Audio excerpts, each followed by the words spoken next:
Good afternoon, everybody. Welcome to the Getty.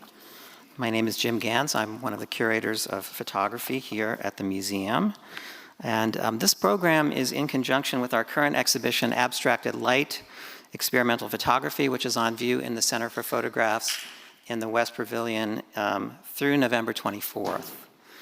Now, before introducing my special guests, I would like to take a couple of minutes just to give you a brief introduction to Thomas Wilfred, whose work featured in Abstracted Light we will be talking about this afternoon.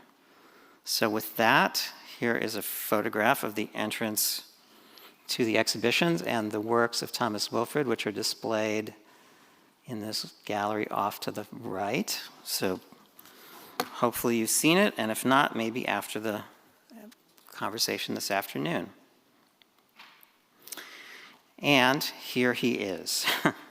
Thomas Wilfred was born in Denmark in 1889 as Richard Edgar Lovström. His father was a photographer. He was an artistic child, lots of interests in writing poetry and painting and sculpture, but also had a very special interest early on in light and color. He went on to study painting and sculpture at the Sorbonne in Paris. While doing his studies in painting, he was continuing to carry out experiments with little devices that he made out of wooden boxes with electric bulbs and colored glass. But there was really no money to be made in making little boxes filled with, with light. So apparently it was around this time when he was in Paris that he acquired a 12-string lute. He had a wonderful baritone voice and decided to make money going around as an itinerant musical performer. And he looks very happy to be doing that here. He took up a stage name of Thomas Wilfred in 1913. So after World War I, he moved to the United States, set up a laboratory on Long Island, and he became much more serious about his work with light. He was continuing to do these performances of singing, which is how he made his money at that time, but in his spare time, he was continuing to work on light. He invented the Clavilux, which was an instrument that you could use to play light using an elaborate keyboard, and these are some photographs in the center of Wilfred with an outdoor Clavilux in Carlisle, Pennsylvania, 1924. On the left is he's doing a performance in Seattle, and on the right is an advertisement, a broadside for one of his recitals in New York. Cadenzas of color, symphonies of silence, unexplored sensation, an achievement that will rank among man's greatest. I'm sure he wrote all of that himself. He even performed at the Pasadena Playhouse in 1927.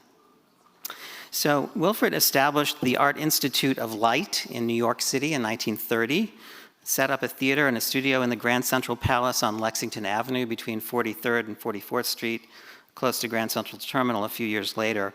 This was his base of operations until World War II, when the Grand Central Palace was taken over as an induction center. And this is, I love the logo of the Art Institute of Light that you see here on the left.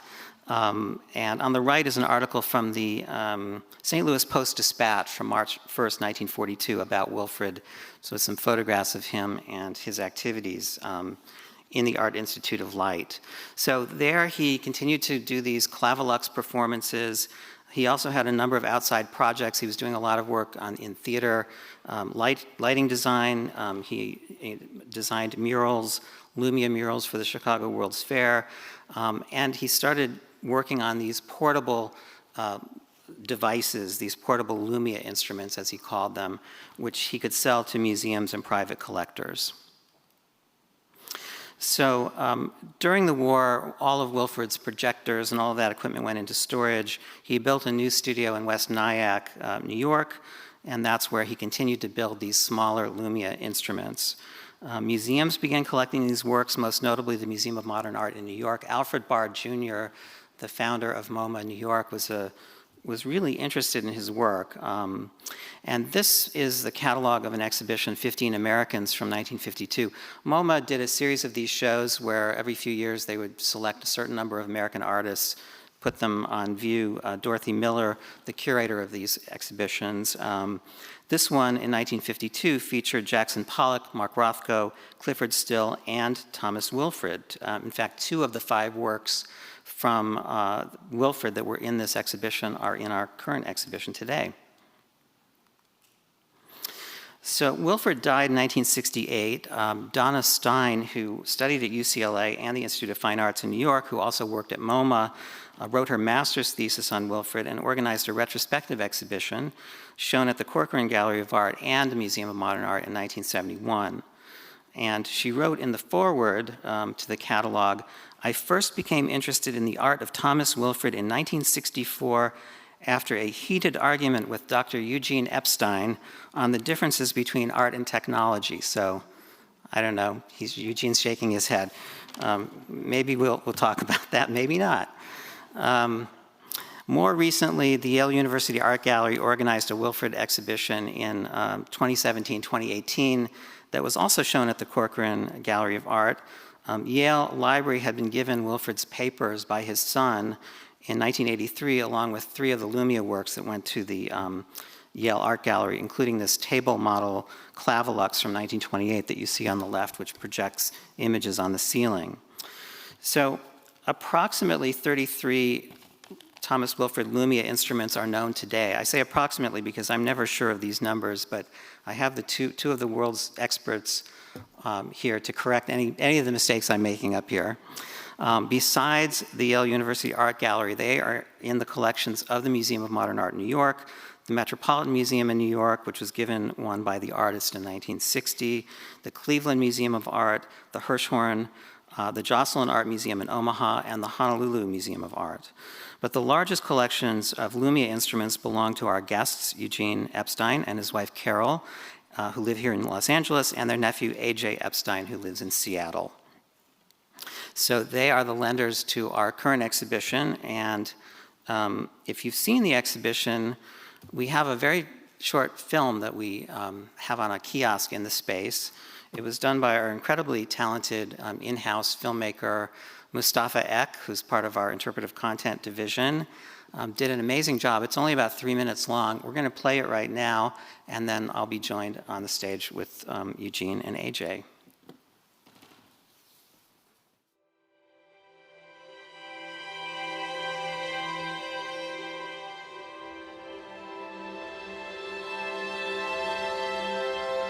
I remember during a visit to the Museum of Modern Art in New York City, I came around a corner, and there I saw a Lumia composition.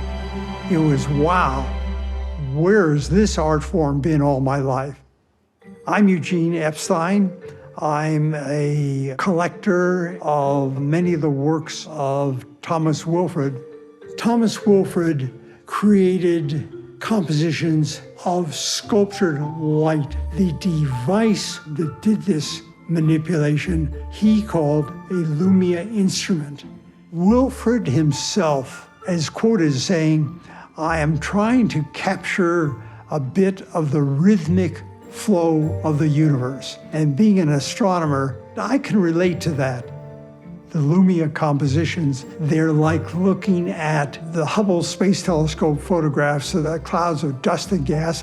Most artists are depending upon ambient light to reflect into your eyes whatever materials, whether stone or pigments on a canvas, some composition that the artist has in mind. Wilfred manipulates the light directly. I acquired my first work directly from Wilfred in early 1965. Carol was at my side and suggested, we really need to think about how these Lumia compositions are going to be displayed. We built this house, and we knew that the lower level was going to be the Lumia gallery. We decided on this false wall where we could go in the storeroom behind the Lumia and open it up if there was somebody who wanted to show how it would work. Inside the cabinet that contains the Lumia instrument, there's an incandescent light bulb, unfrosted, that's the main light source. There's a slowly rotating color wheel that applies color to the light. Underneath this rotating color wheel is a sled. This sled moves back and forth in an elliptical pattern. The primary reflector is a cylinder that is black on the outside, but inside it's mirrored. And the colored light that comes down from the color wheel bounces around in here before then going on to the other reflectors. The art involves how the light is bounced back and forth between these slowly moving, carefully shaped reflecting surfaces. These works morph into different compositions almost imperceptibly as you're watching. That's part of the magic, the excitement, the enchantment of a Wilford composition, how it changes right before your eyes. I regard myself as a temporary custodian of these works, and an invaluable partner in that preservation has been my nephew Adam, and it's a real pleasure that there's someone right in my family who shares that and can carry on the preservation of that legacy.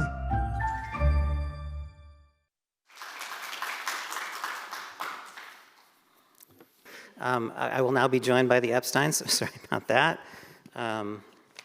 Give us a second to get organized here. Here they are.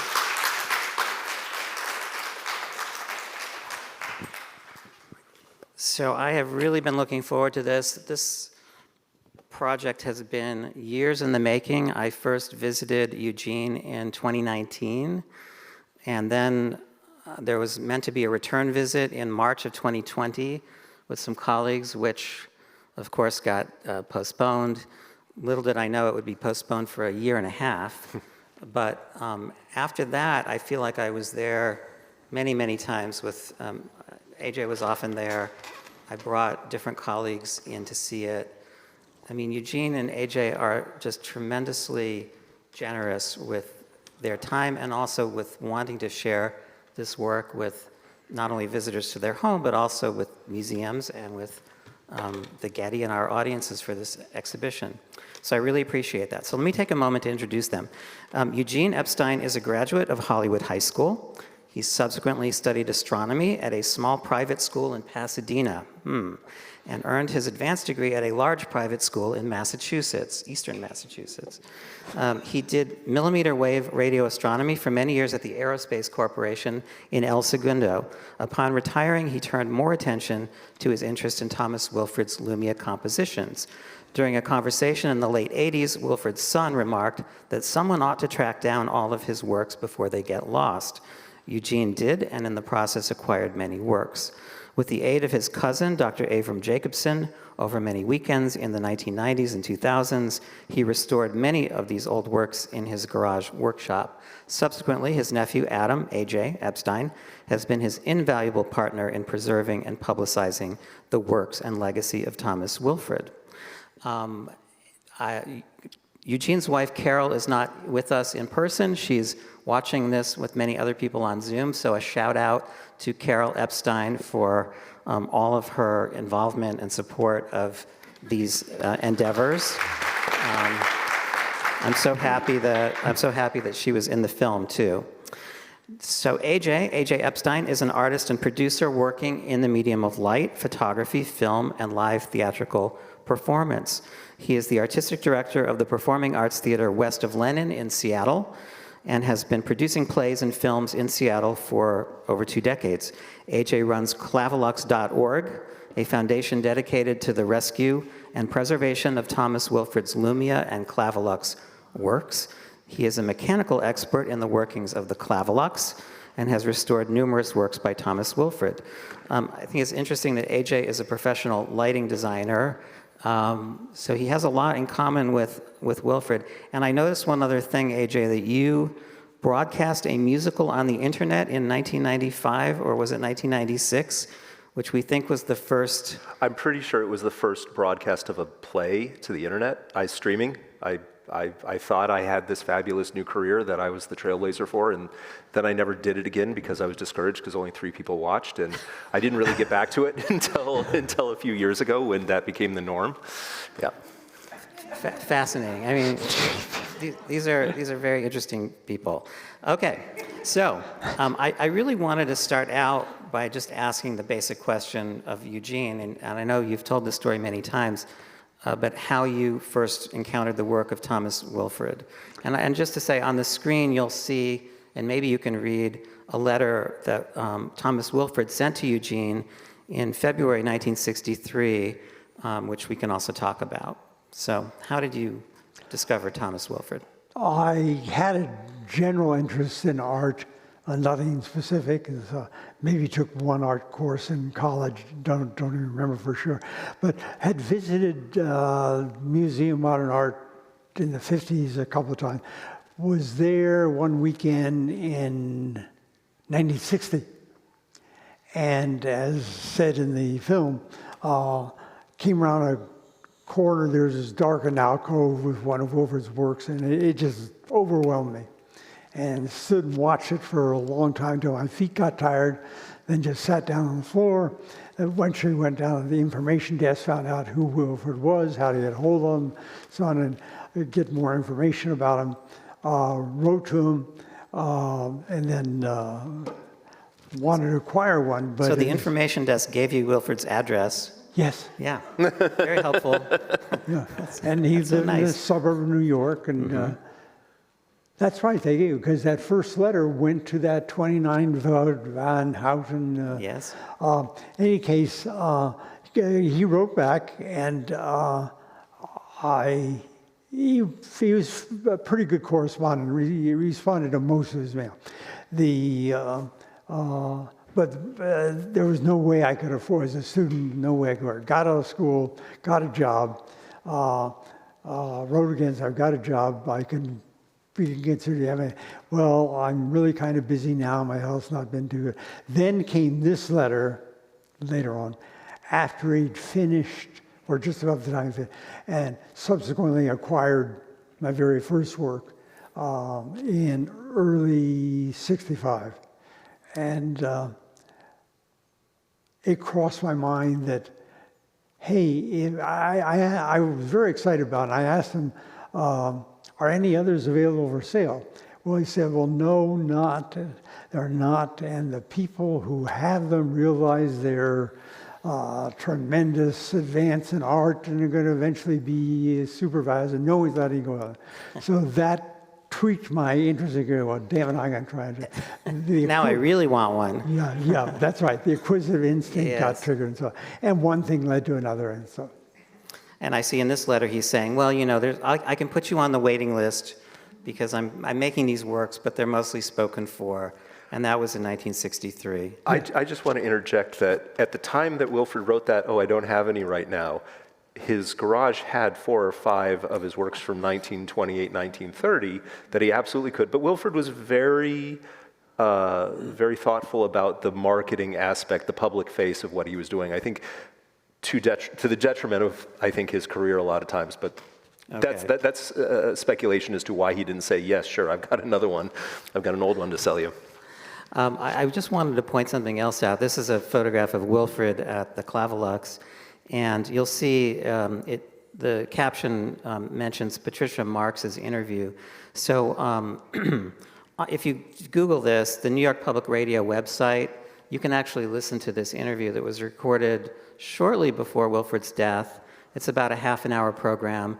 And Patricia, It's a good interview. It's a really good interview. Yeah, a lot of the quotes that you see published of Wilfred, a lot of them come from this interview. It's really interesting to hear his voice, to hear him talk about the work and the art form that he's so excited about. And so this again is Wilfred kind of around the same time or a few years after he's entered into this correspondence with Eugene. And I actually have on the next slide. This is the work, I believe, that you acquired, the first one. Is that right? Sequence in Space? Yes. Yeah.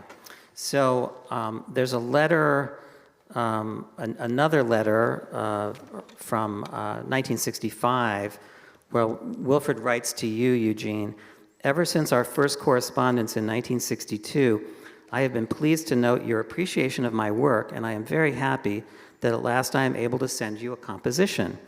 I live with each one so long that parting with it is almost like sending a child out for adoption. For this reason, I always like to know something about the prospective owner. It is my greatest wish that you will like the work and that you will let me know from time to time some of the reactions of your friends. You are almost certain to hear, if only there was music with it. But to me, as I hope to you, silence is one of Lumia's greatest assets. The universe is silent. A cosmic experience should be silent. I mean, what was it like receiving this box and opening it up, and inside is your very own Thomas Wilfred? Exciting.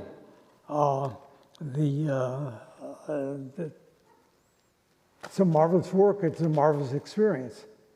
A little footnote, I noticed that a portion of the composition that seemed like something was missing from the bottom. And I thought, oh my goodness, there's some damage to the mechanism during shipping. So I wrote him a letter the next day and I drew a little sketch of where that, in fact, on the image on the right, you can see down at the bottom, there's a dark shadow, it looks like a shadowed area. And he wrote back and said, oh, no, that's part of the composition I purposely put in for the sake of contrast during different portions of the composition. And later on, as I saw how the mechanisms were built, I understood and saw exactly how I did it, and it did it in different degrees in different compositions. I have a photograph also of the label on the back of the work. These boxes often have his sort of typed instructions. You'll see, and maybe those here in the audience can actually read the image, but the label gives the completion date of the work, which was January 12th, 1965. The duration of the work, this one is 366 hours and 27 minutes. It says the composition is most effective when it is seen at leisure, in darkness and silence. Do not leave it playing if it's not looked at. Locate 4 to 6 feet from the floor to the screen center, and it also gives you information on exactly what kind of electricity is needed to power it, that you should replace the lamp every 200 hours, but also it says do not attempt to open this rear panel. It will damage the instrument and void the guarantee. So if there's a problem, it says you must call us at the Art Institute of Light in West Nyack, New York. Did you ever have to call him for service? No, other than that first letter, worried first letter about might there have been damage and so on. No, never, no other emergencies and so on. Corresponded with him a lot, but not Right. no emergency. It's interesting though that I did wonder later on, guaranteed for life, or I can't read the writing there. The guaranteed for life by the Art Institute of Life. If any problem, get in touch with it. Whose life? Yes, exactly. And I realized it's really Thomas Wilfred. Right. And very shortly after he died in mid-August of 1968, I called a friend of mine. We tried to pick the lock. We wanted to open it up and see how it functioned when functioning normally. You waited until he died to open it up. That's right. And gave up, called a locksmith, easy to pick lock and so on, and took a lot of photographs. Presumably that photograph was taken at that time, and so became familiar with him.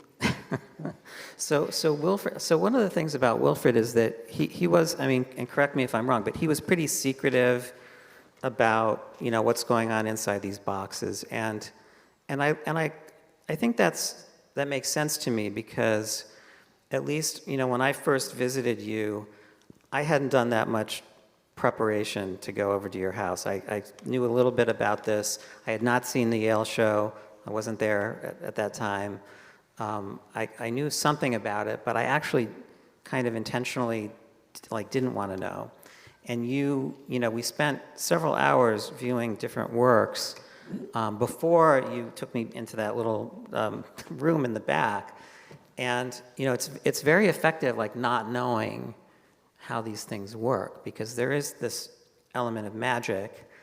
I think for contemporary viewers, you know, we look at these things, they look like TV, they look like flat screen TVs, right? It looks like it's got to be digital. And the DVD playing. Yeah, exactly. But, you know, these things are made in the 30s and 40s and 50s. So it kind of blew my mind when you actually showed me what was going on in there.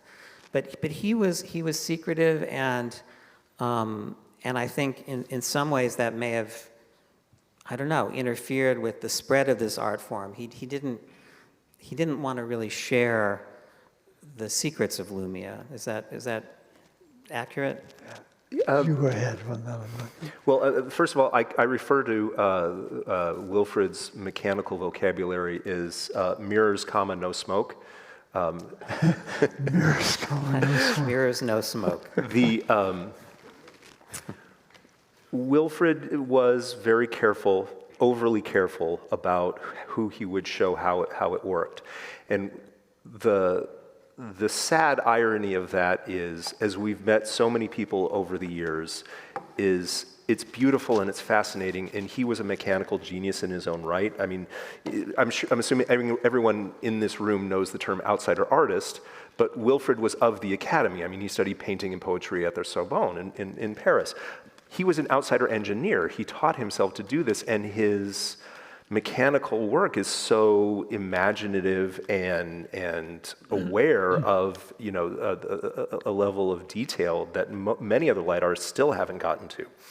And what's sad is so many people are so fascinated, and their imagination is piqued by the mechanical work. But I'm not going to say it's 50-50, but there's a huge group of people that are, the mechanical works sparks their imagination, and there's a huge group of people, it's like, oh my God, this is the most beautiful thing. Yeah, I'm curious about how it works, but oh my God, the image. And that Wilfred wasn't really sort of self-aware of what he was bringing to the world to be able to share this equally important part of the story. And that's why it's so important for us to make sure that people can see how they work. So, AJ, I haven't asked you the question. Could I interject? Please, of course. An anecdote that sort of illustrates that. I knew Carl Sagan, and being an unusual guy, I figured he would really appreciate seeing this. So sometime 65, he was out visiting LA. He came over one evening and put it on, didn't say anything. Just flipped the toggle switch to turn it on and so on, and just said, let it run for, and after about 5 minutes, he said, okay, I give up, how does it work? And I was so let down. I figured of anyone with both a technical background, but also obviously a much wider philosophical and so on, he would just sort of go with the flow. Anyway, Right. little anecdote to history. AJ, I mean, so obviously your uncle was into this stuff like from the early 60s. Mm-hmm. Do you remember how you first encountered it and got interested in it yourself? I don't remember a lot about the specific, but I'm pretty confident that it was something like this, that sometime in the mid-'70s, my parents took me over to Eugene's house. Peter was probably there that day, I'm just realizing now. And, you know, when you go to Eugene's house, it's like you see the Lumia, because that's what Eugene is into. And so, you know, the Lumia gets turned on, and I was probably, Star Wars was just a glimmer in George Lucas's eye. He was still getting rejection letters at that point from the studios. But I was as into sci-fi as, you know, a 5 or 6 year old could be. And I was like, oh my God, you know, where has this been all my life? And I, you know, had my own fascination with it, and would ever go to Eugene's, you know, we would watch Lumia. And in college, you know, I started building my own very crude mechanisms, you know, for theater and dance performances. And I didn't really sort of get back into working with Eugene until I think maybe 99. But it was, you know, the reason I became a light artist was this exposure at a young age. It just, you know, captured my imagination like nothing else. So there's something in the Epstein genes and quanta Well, there's something recessive in the Epstein genes because my father was not. absolutely dismissive. Yeah. Was he? I'm interested in my brother.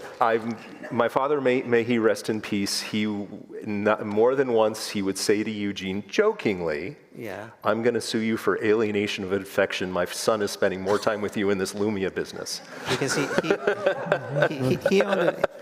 he owned a famous bookstore, yes? Did your dad have a bookstore? Well, grandfather started the Pickwick Bookshop Yes. on Hollywood Boulevard, Right. which by the time it got sold to what became B. Dalton, Yeah. or merged with B. Dalton, there were 8 stores in Southern California. Okay. And then my dad worked for that after college. Okay. By the way, this is, again, the interior of Sequence in Space. And I like this shot because it actually shows the color rotor. I think you can see that. It looks like a... Toward the left, you see the diagonal strips, and the left, lower left, those are just stained glass glued to a piece of circular clear glass, and you're seeing one portion of it. That color wheel rotates underneath that sled, quote unquote. There's a 150 watt lamp, 150 watt incandescent lamp in the black box at the bottom left of the picture. And the light comes up through a hole in that lamp chamber, goes through the glass. And that was also shown in the film. I just want to point out that this mechanism is very close in design to the mechanism in the video. It's just that Upside mechanism down. is 180 degrees. The light bulb is above going down, and this one, the light bulb is below going up. I thought we should back up a second and just talk a little bit about the other kind of Lumia work, the Clavilux Junior line, which has these, I guess, color records that you put in them. And this is a photograph of Wilfrid sitting in front of the Clavilux Junior.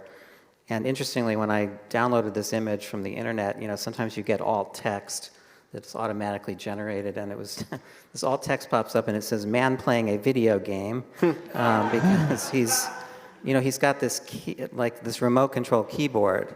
So maybe you could just talk a little bit about the Clavilux Junior, either one of you. Well, the Clavilux Junior was Wilfrid's second design that was meant to be in a home or a gallery. The first one was the Luminar, which is a tabletop model, which is in the photo from the Yale show. It was the one that they have in their collection is built into a tea table. There's 3 of them that we know are extant of the Luminars, the 1928 design. I think he built about a dozen of them. We have 2. Yale has 1, and then we have 8, 9 of the Clavilux Junior mechanisms, or 8.5 if you count one that Wilfrid cannibalized to make a different piece. But yeah, it was his second attempt at multiples, as the art world would call it. He sold them for $500, 1930. And my speculation is that a couple of things. He wanted something that people could have in their homes. People must have seen his performances, his live performances, and someone said, "Hey, can you make something I can put in my living room?" And around the late 20s and beginning seriously 1930, he made about a dozen of what he called Clavilux Juniors, as opposed to his Clavilux performing instruments. And you could make some adjustments and changes yourself. You could change the color wheel and so on. It also gave him more exposure, but again, it only got into about a dozen homes. So it didn't give him one, but it gave him a living throughout the Depression. He sold these for $500, $600, $700, and in the 30s, that was a lot of money. They lived frugally, supported a wife and two children. So what's interesting about these is that they are, to some degree, interactive. I never completely understand what the keyboard what you do with that keyboard? Can you? He called them keyboards, but it's a remote control. It's wired into it, and there's a speed control. There's 3 dials for colored floodlights, so that it functions like a cyclorama. So you can add color to the background.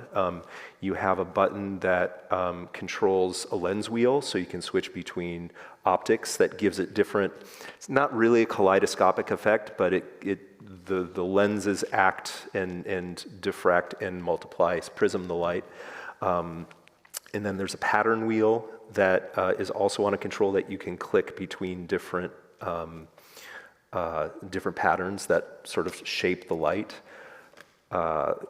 What's interesting is this television had been invented, but there were maybe a few hundred televisions, sold to the public at this point in history. And the idea was that, historically a family at night or family and friends had, been in the parlor and played music. And this was Wilfred's idea that this is the evolution of this social activity. And he even has a patent for the luminar mechanism, or a variation of the luminar mechanism that's replacing your fireplace with one of these. Exactly. Can you talk a bit about some of them have these sort of Art Deco cabinets, some of them have very plain cabinets. Wilfred did he build these, or did he have these made? He designed them, and in the Yale Archives there's one of my favorite items in the Yale Archives are his color drawings of the different ideas that led up to this, the evolution of those ideas, all of which are pretty imaginative in Art Deco. This one is actually a more restrained design of the variations.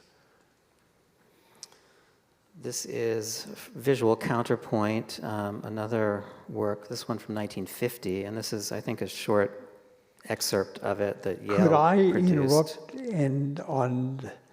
You mentioned either Adam or you mentioned that Wilfred was careful about to whom he sold these. This work was purchased by Benton. I'm thinking of the son's name from whom I bought it. What was Senior Benton's name? William Benton. William Benton was, at various times, Republican senator from the state of Connecticut, the Benton and Bowles Advertising Agency, which is one of the leading and the owner of the Encyclopedia Britannica. And I acquired it in late 90s from his son, Charles, who inherited it, but it had not looked at it in years. When we visited him, it had been in a closet for 15 years and so on. Yeah, you've spent many years tracking these things down. I mean, how has that gone? And how many others do you think are like lurking in somebody's attic, or what do you think? I can think of one right off the bat possibility of one of these recorded works. I doubt that is true. I'd love it if it were true, because I just attribute to be lost. There's a second one that really is lost that had been acquired by the Corcoran, the late lamented Corcoran Gallery, at the time that Donna Stein put on her 1971 retrospective. So the mechanism, it was designed to be projected on the outside big white wall of a shopping center. And the mechanism was on a big tall stand in the parking lot. And there was 5,000 watt lamps because of the nighttime projecting on a wall 50 feet away and so on. All the mechanism with fans and so on to cool stuff and so on.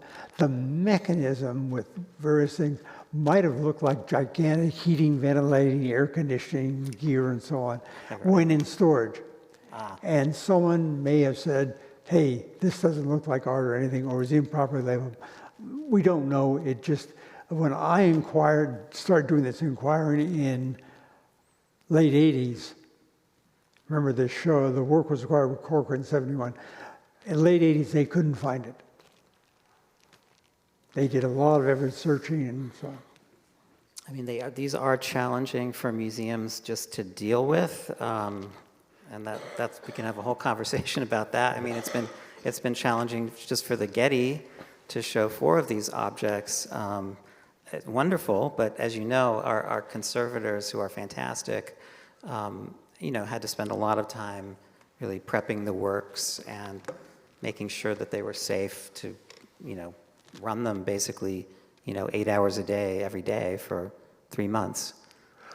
We had, it's hard to really quantify it, but I'm going to say, for the sake of conversation, once a decade we'll get an email or a phone call from someone that says, hey, I've got one. I mean, at one point, I think Eugene had just put up his website or something, so he got an email from a gentleman in Chicago that said, oh, really great website, my dad had one too. And we're like, what, wait? And it was an email from a man named Jeff Goldberg, who's an architect in Chicago, and his father was a very important architect, Bertrand Goldberg, who had studied at the Bauhaus and came, and some of the most amazing edifices in Chicago are Bertrand's. So the fact that there's a Wilfrid, happily and beloved in their house is a great thing. And then a curio shop owner of antique collector in Bethlehem, New Hampshire, sometime in the 90s, found 2 in a basement of a building, in a closet behind a closet in a basement that was about to be torn down. He found 2, which are now in the Epstein collection, thankfully. Although one is a promised bequest to Smithsonian American Art Museum, Clavelock Jr., and it was shown in one of your previous slides. Okay. This is Big Boy, is that what you call this? Yes. Why do you call this Big My Boy? wife Carol has dubbed the smaller cabinet, the first one I acquired, Little Boy. Wilfrid did a whole series in the same oak cabinet and with a similar mechanism, and we have adopted, after Carol saying, referring to that one as Little Boy, we said that we call that the Little Boy series. Okay. He did this one, and its mechanism, concept, idea is similar to what, but the cabinet's much bigger. Acquired that in '82, and Carol promptly dubbed it Big Boy. It is formally untitled. It was in his studio, unsold at the time of his death. We speculate that it wasn't quite, that he had intended to fuss with it some more, that he never finished it to the point where he titled it. And the color wheel that was in it was actually a temporary color wheel. And this is one of the works that's on view in the exhibition. And it was used to kind of illustrate how it works in the video. Eugene, when we talk about experiencing these works, you've used the phrase Wilfrid's secret sauce, or maybe that was Adam. What is Wilfrid's secret sauce? Well, there were several. I use it a little loosely. What makes Wilfrid special, we've had the joy of meeting a lot of light artists, or becoming aware of a lot of light artists, and in my opinion, what makes Wilfrid special was his attention to subtle, complex details in the composition, and just a profound understanding of light and how to manipulate it. And a couple things that he did to get there is, originally in the 20s and 30s, he would move the light bulb. In the 30s, he fixed the light bulb and started moving the mirror, but then he added additional mirrors. So for instance, Opus 161 that we're seeing the pictures both inside and screen of is, there's 3 different mirrors, 2 of which are fixed to the same motion armature, and 1 which turns, or actually 2 that turn separate. Sorry, I might be confusing. It's a subtly complex work. And so it's the movement of those relative to each other, and also the dents in the mirrors or the shaping of the mirrors. It's a mirror polished aluminum sheet that's about 0.3, 0.4 millimeter thick. So you can really manipulate it. And in the dead center of the screen, you see sort of a rectangular, that's actually a cone that's painted black on the outside, but inside is a mirror cone where the inside has a whole bunch of dents and furrows in it. And that, if you're gonna say the secret sauce, it's the dents, because that makes it. Well, wait a minute, Adam, you're famous for saying that his magic secret sauce was the tempo. I've said something like that too. Wilfrid, yeah. And that's much more. Yeah, I'll preface all this with saying I'm an artist, so I take a lot of artistic license with my florid statements. Artist, scientist. Yeah, Wilfrid had a tempo, had a speed that was deliberately contemplative. Slow. Yeah, and it's a sad thing that the psychedelic artists, many of which would see his works and were inspired to do their thing because they went to MoMA in the 50s and 60s and they saw it and they went and experimented their own thing. And Wilfrid rejected them because it was too fast, it was too aggressive. And it's a shame because they were paying tribute to him so lovingly.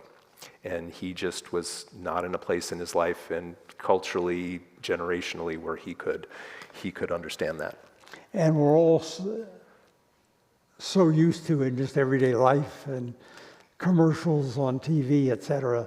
The computer graphics are going at a helter-skelter speed.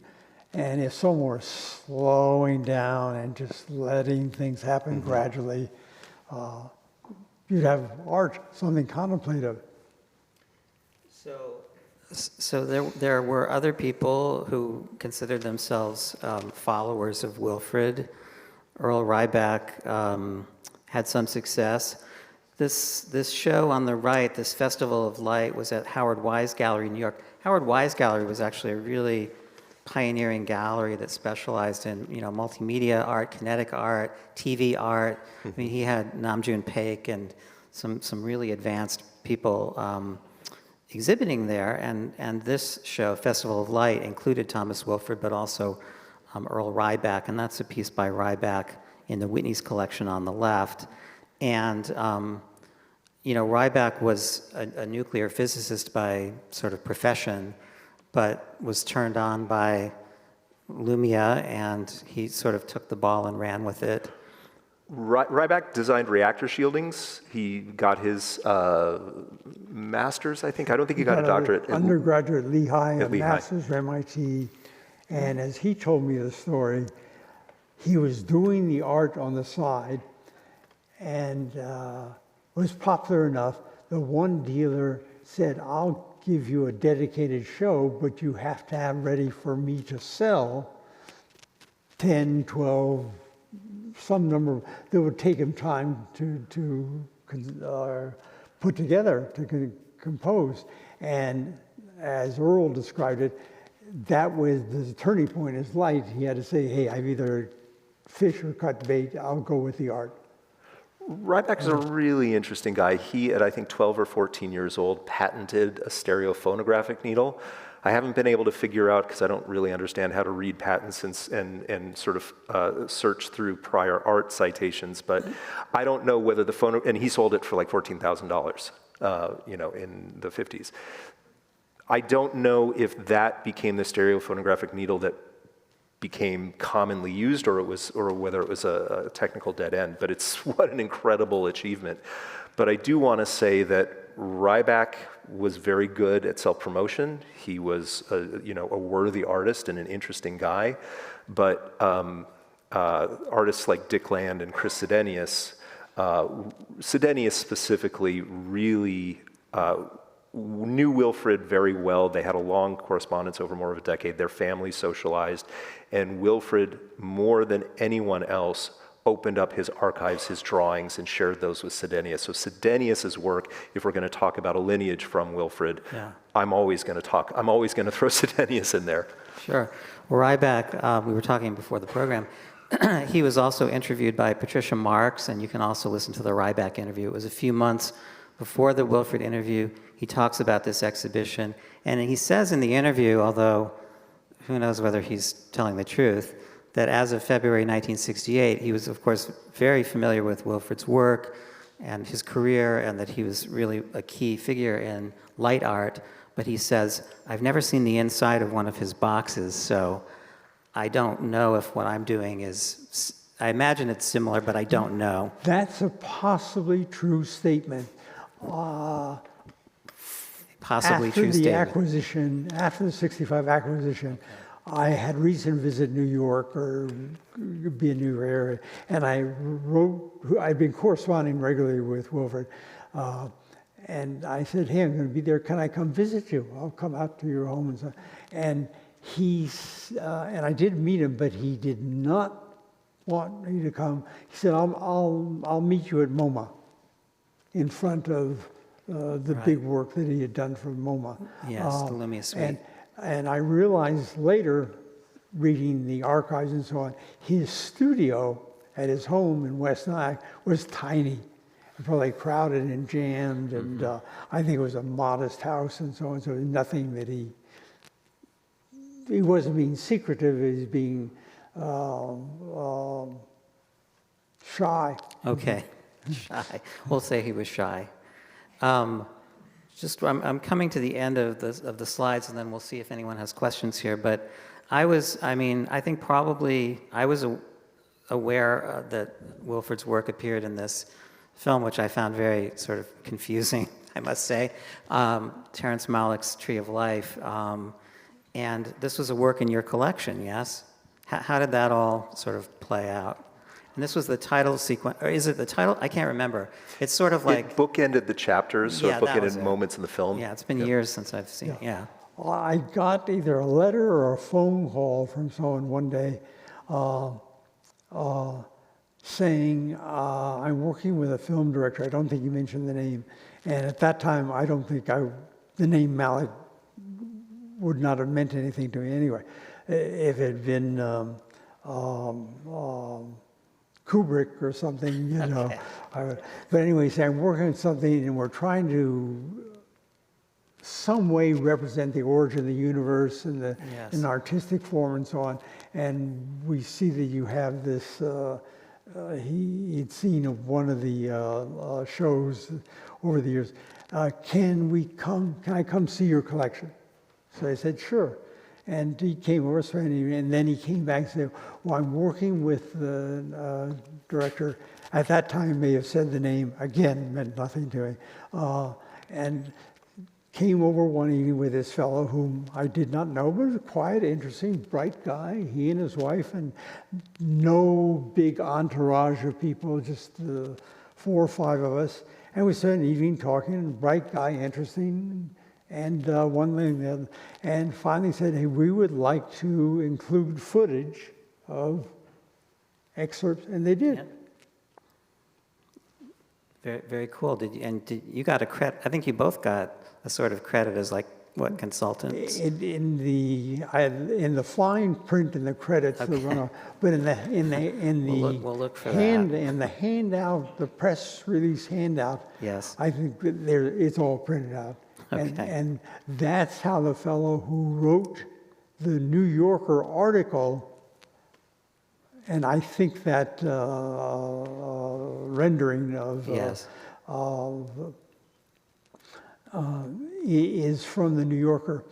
Greg Zinman is a professor of art and moving image and so on at Emory University, and he wrote the article for the New Yorker and focused on one of the light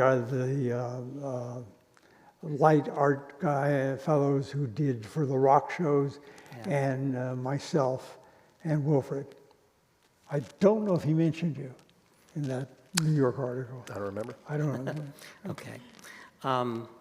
You know, I just have to say, like, you know, museums historically have played such an important role in kind of establishing, like, the canon, right, for better or worse. And probably these days we think of it for worse. And MoMA, of course, was, like, a really key institution in establishing the canon of modernism, modern art in America. And I'd say, Alfred Barr acquired 2 works. They commissioned a major piece. It was on view for many years. Lots of people saw it. Lots of artists saw it.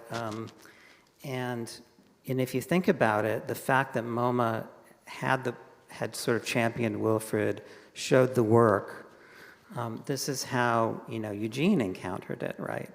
And I really feel that Eugene has actually played an incredibly important role in making sure that Wilfrid is part of a canon of art history and that he's recognized for the contribution that he made.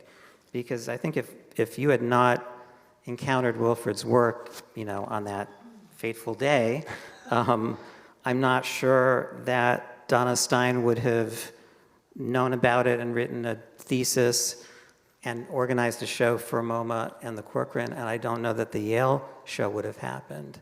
And we certainly wouldn't have the work here today. So I really applaud Eugene and AJ for really, basically preserving the legacy of this important artist. Not an easy artist to preserve the legacy of, challenging in so many different ways, but you've just done an incredible job, and I'm just grateful for your extreme generosity. Can I just do one shout out? Please. Because yesterday, so we have a stock of about 3,000 or so spare Wilfrid bulbs, some down here, a lot in a warehouse of mine in Seattle. And we've had some deterioration of the packaging of the light bulbs.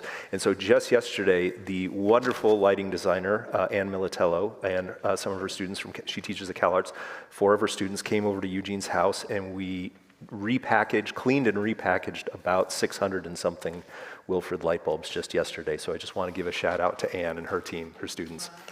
Fantastic. Is she here? Is Anne here? Yeah, right there. We're going to take some questions now. I've got a couple of questions that came in through Zoom, but if there's anybody in the room that would like to ask a question, we have a mic. Just raise your hand. Meanwhile, okay, there's one right over, all the way over there. We have a mic. It's coming. It's right there.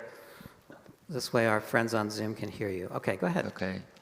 I noticed Big Boy had a runtime of almost 2 years. Maybe I missed this part of the lecture, but how did he determine the duration of the pieces? Could you hear that?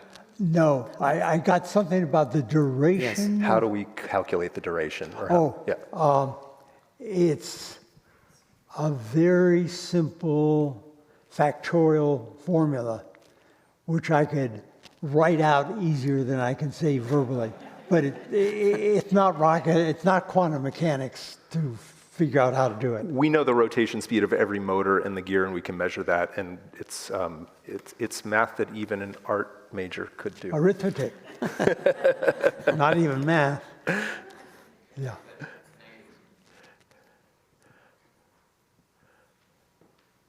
Is it the same image over and over for that entire duration? There's no variation?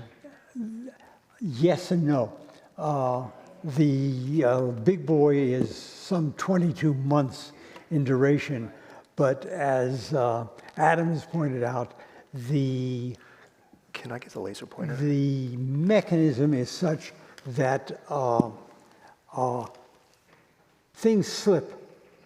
Metal wears. The metal does so. By the time 22 months have come around again, the metal is worn down, the size of the drive wheel is a little bit different, so the timing is a little bit off. But so it's not exactly the same. But this is really down in the weeds kind of conversation. I do want to say that we're very lucky that Wilfrid used friction drive and not chain or gear drive most of the time, because when one of the machines, if a parameter fails, the machine's not going to eat itself. It's just going to slip and stop moving. But to quickly answer your question, so these 2 reflectors is what Wilfrid called the secondary reflectors. Most of the works, the little boys, if you will, had 1 mirror there. This has 2, and you see those 2 wheels right there. Each of those are slightly different, maybe just a millimeter or 2 different diameter, so they turn at a ever so slightly different speed. So those compound together to add time to the work, as well as the rotation of this sled right here, and then the rotation of the color wheel.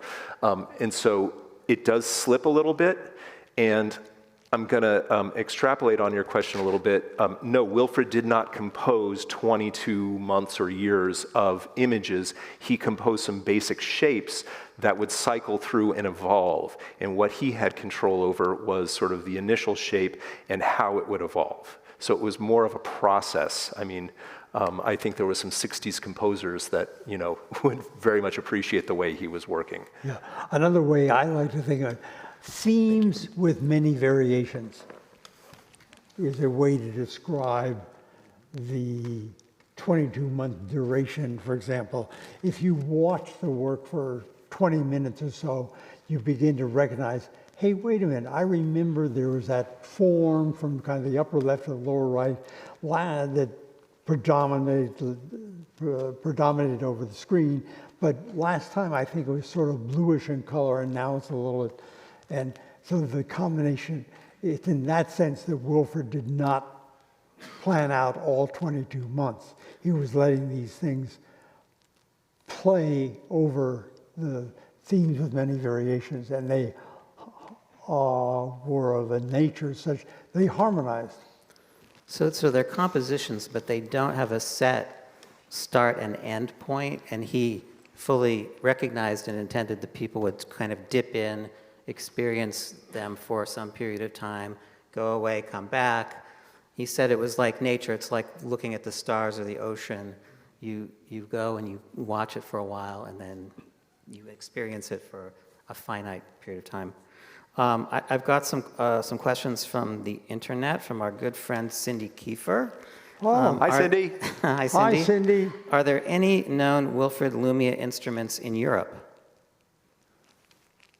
It's a very good question. I was thinking about this because they're only American institutions. I don't know of any. I don't know of any. He, during his life, he was part of a show in the mid-'60s in Eindhoven that had several, and there's a very brief, Pierre Pernuit, who's a French researcher, Wilfrid scholar, found a brief TV promotional interview that Wilfrid had done. It's not substantial at all, but it's amazing because it's got his voice.